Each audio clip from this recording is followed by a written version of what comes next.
Pak Kiai, saya mau bertanya, bagaimana cara kita berwudu di air kolam yang 2 kolah agar terhindar dari air mustakmal? Pertanyaannya, cara wudhu di kolam yang hanya 2 gula. Iya, Kurang apa tepat persis? persis tepat. Nah, kalau 2 gula persis itu tidak ada mustakmal namanya. Tapi kalau kurang dari 2 gula itu ada namanya air mustakmal.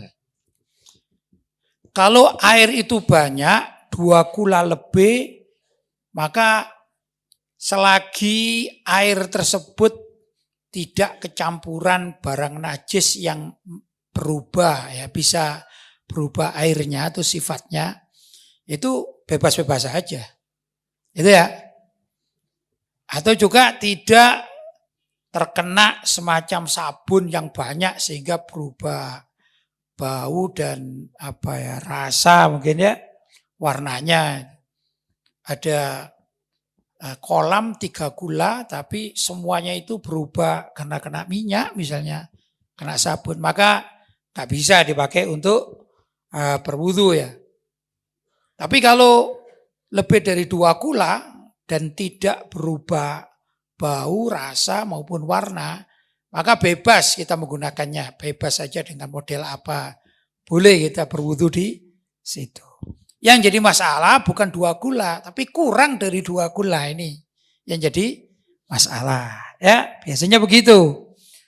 Pertama, kalau air itu kurang dari 2 gula, kebetulan di kolamnya itu atau bak mandinya itu nggak ada gayung. Ya, apa gayung itu? Cebok gitu ya, kata orang Malang cebok gitu ya.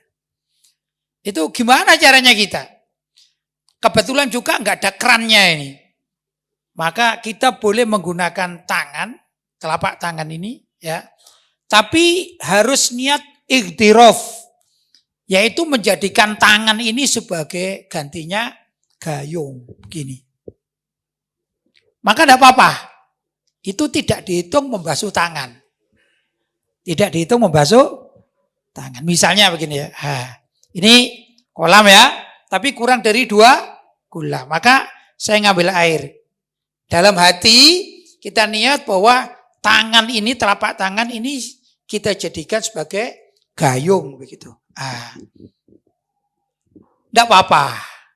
Ya. Kemudian tatkala membasuh tangan juga pertama ngambil begini. Kemudian dibawa keluar dari kolam. Ya.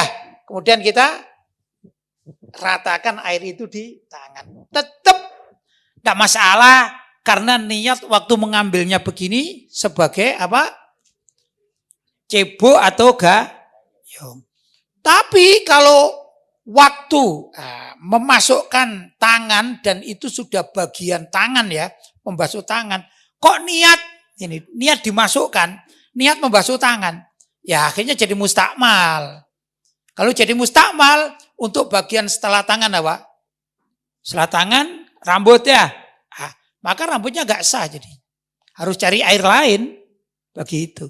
Maka orang yang berwudu ini harus pandai. Pandai apa? Pandai mengatur hati ya, niat. Pertama tadi karena enggak ada gayungnya, kalau menggunakan tangan harus berniat tangannya ini dipergunakan untuk gayung. Kalau ada gayung sekarang, gimana caranya? Karena ini kurang dari 2 gula, ya, maka ngambil air, kemudian disiramkan di mana? Bagian kepala itu di luar kolam. Di luar bak mandi atau biar apa? Biar tetesannya ini tidak tumpah ke bak tadi ya, sehingga yang sedikit ini kalau tertumpah dengan tetesan atau bekas air wudhu jadinya mustakmal, tidak bisa dipergunakan untuk selanjutnya. Maka bagi orang yang ngerti itu enggak berwudu karena ini kurang dari 2 gula. Berwudu itu kemudian bekasan dari siraman wudu kembali kemana? Ke baknya. maka menjadi mustakmal. Caranya gimana? Harus di luar bak. Begitu ya. Nah, sekarang ada kejadian ini. Gimana? Dan ini musim ya. Gimana kalau ada keran di situ dan otomatis? Keran ini otomatis. Setiap kita ngambil satu gayung, maka akan tambahlah air dari keran yang otomatis tadi itu satu gayung. Sehingga walaupun gitu ya, walaupun kolam atau baknya itu kecil, dipakai apa saja nggak habis ya. Gimana ini? Dihukumi sebagai air mengalir, jadi boleh. Dihukumi sebagai air mengalir. Walaupun kita wudunya tumpah kemana? Ke bak lagi. Tapi karena ini kalau diambil terus, dia akan terisi dengan air yang lain, maka dihukumi sebagai air mengalir, jadi sah. Begitu ya. Kecuali kalau yang air sedikit sebelum mengalir tambahan tiba-tiba terkena najis. Terkena najis. Misalnya ada bangkai tikus misalnya. Maka sebelum ditambahi air yang otomatis, ya itu ini wajib dibuang dulu. Ya, di mana?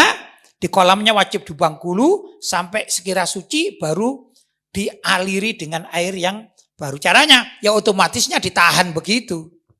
Jelas ya? Itu cara berwudu. Kalau air itu sudah ya, sedikit, maksudnya kurang dari 2 kula, jangan sampai ada yang ketetesan bekas wudu, air bekas wudu. Tapi kalau 2 kula ke atas, boleh ketetesan, tidak apa-apa.